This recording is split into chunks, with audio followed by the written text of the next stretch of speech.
Hello ladies and gentlemen, welcome again to this particular video, and I want us today to grow a very strong business. I want us to do today to grow a very strong business. I want us to come up with a business and grow it up to a very strong level, and we are going to grow this particular business theoretically using some of the strategies or tips that I'm going to give you here, that you are supposed to make sure that you have done them, or you make sure that you have followed that particular path, so that you can make your business to become one of the most competitive businesses that exist in the market. Remember, for you to reach this particular level is not that easy. It needs some resilience, it needs some sacrifices and some consistency, and you have to adapt with a lot of problems that may come along when you're trying to grow your business. Now, ladies and gentlemen, as you can see, I have my notebook here that I normally use so that I may not forget any point that I have prepared for you. And therefore, if you want to do this, if you want to grow a very strong business, then you should stay with me up to the end of this particular video. Before I continue with this particular video, ladies and gentlemen, if you have been watching my videos, you know that I normally talk about businesses and anything to do with money. And if you're watching this video in YouTube, make sure that you subscribe and give me a like and also a comment, particularly based on this particular video. And if you're watching me from TikTok, you can also give me a follow, a comment, and a like on this particular video. Also, in both social media platforms, I have my contacts there. If you want to reach me out, you can always pick that number and call me, and I'll be able to help you. And ladies and gentlemen, without wasting time, let's dive into the business of the day, whereby you are going to discuss 8 tips to grow a strong business. If you want to be proud of the business that you're having, what are you supposed to do? What are the requirements for you to have this business, or the business that you normally see that belongs to another person, and you say, hey, people love that business, people love going to purchase from that particular, actually, people say that they love the product these people are making. What are the strategies that you're supposed to look into for you to grow into that particular level? And number one, we normally say that complaints is equals to opportunities. Complaints is equals to opportunities. All right. There are people, if they own some businesses, whenever their clients complain about something, for example, customer service or a product, they are going to take that in a negative way. But remember, when a client comes in your business and they complain about a service or a product, then it should be an opportunity to you, because that client have actually given you a hint on where you're supposed to improve yourself, so that the same mistake is not repeated on another client. So every time you hear a complaint from clients, then you should know it is equal to an opportunity, and you should always take it in a positive way.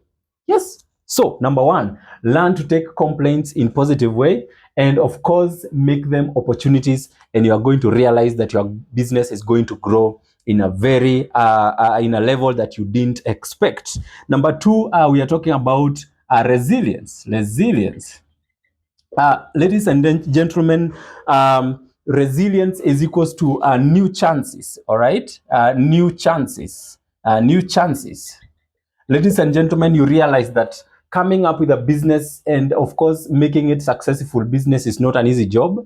You will have to adapt to a lot of problems. You will have to go through a lot. You will need a lot of patience. And of course, you will need to deal with a lot of problems that may arise, a lot of risks that normally arise are close to even closing that particular business. And that's why we are saying that resilience is equals to new chances. So anytime that you say that I'm not going to give up on this particular business, I'm going to take it to the next level, then there is always a new chance that you have created for yourself, that chance could not be there if you actually gave up on that particular business. Ladies and gentlemen, number three, ladies and gentlemen, because I have 8 points, that's why I'm moving faster, so that I may not make the video too long. Number three, we are saying that you need to put your customers first, not money. So customers first, not money. All right. Now, if you start a business, ladies and gentlemen, if you start a business and you're so much confined, like your goals are so much confined with the money that you're going to receive, but you forget about the services or you're offering. You forget about the quality of the products. You forget about the production. You forget about your customers and the customer service that you're supposed to give to your clients. Then it is equals to losing your customers. And we normally say that customers is equals to money. And if there is no customer satisfaction, then it means there is no money. So, ladies and gentlemen, anytime you start a business, first, you need to start with your customers before you go to money. Because when you start with your customers and make sure that your customers are satisfied, then money comes automatically. I don't need to explain further about that. I think it's very much self-explanatory. And that's why I want to move to point number 4, where I talk about risk. We said there are 3 types of people when it comes to risk.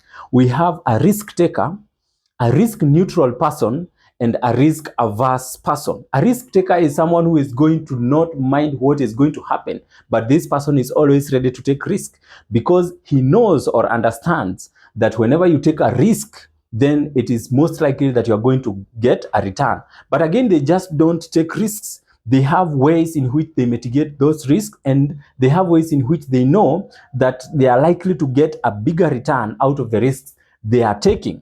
Again, a risk neutral is someone who is going to be just there, doesn't want to take the risk, but actually on the other side wants to take a risk. They are 50-50. But a risk averse person is those people who never want to take risks when it comes to huge incomes. They want to stay in those investments. For example, someone is going to say, hey, business is not for me. Let me just put money in investment account. Those are risk averse people because investment accounts normally have what we call low returns and low risk. So if you are not a person who is going to take risk in business, then you may not achieve your goals when it comes to business. So number 5, ladies and gentlemen, we are talking about challenges are equal to opportunities. Challenges is equals to opportunities. Ladies and gentlemen, if you understand that when you face challenges in businesses, then that is the most time that you are learning a lot of problems, and that is the time that you come up with new ideas, because a challenge or a problem is going to open up your mind. It's going to leave you with new ideas, and it's going to challenge you how to improve on what you are doing. And that's why you are saying challenges is equals to opportunity. Just as we said about complaints and opportunities, also take challenges in a positive way, and you are going to realize a difference in your business. Number 6, ladies and gentlemen, we are saying that you should focus on your competitors. You should not focus on your competitors. There are people who call competitors. There are people who are called competitors. Now, if you have your of course there will always be competitors, and therefore that's what I say. Do not focus on your competitors. Focus on your clients, because a competitor may not give what you are giving. Your competitor, even if you are issuing or selling the same products or issuing the same services, you might have something unique that your competitor is not giving to their customers. So if you die or you lose sight because of your competitor, then you lose the opportunity of actually making it in that particular business. That is why you're not supposed to focus on your competitor. Just focus on your clients and give them the best customer service and what they need, and you're going to realize that you are the best. Last, I think I had 7 points, not 8. I think here I had 7 points. So last one, you need to think big. This is about taking your business to the next level, about knowing how to grow, and about coming up with strategies on how you can make your business a bigger one. You can collaborate with investors, and also know where you can get some money so that you can make your business big. Diversify. That is the word, diversification. You need to diversify here so that you can come up with a big business, so that you can also be able to reach a lot of people who need your services. All right. And therefore, ladies and gentlemen, these are the points. You can think about them. If this video was of help to you, just make sure you subscribe, and make sure you follow me in TikTok, and you subscribe in my YouTube channel. Thank you. Have a nice time.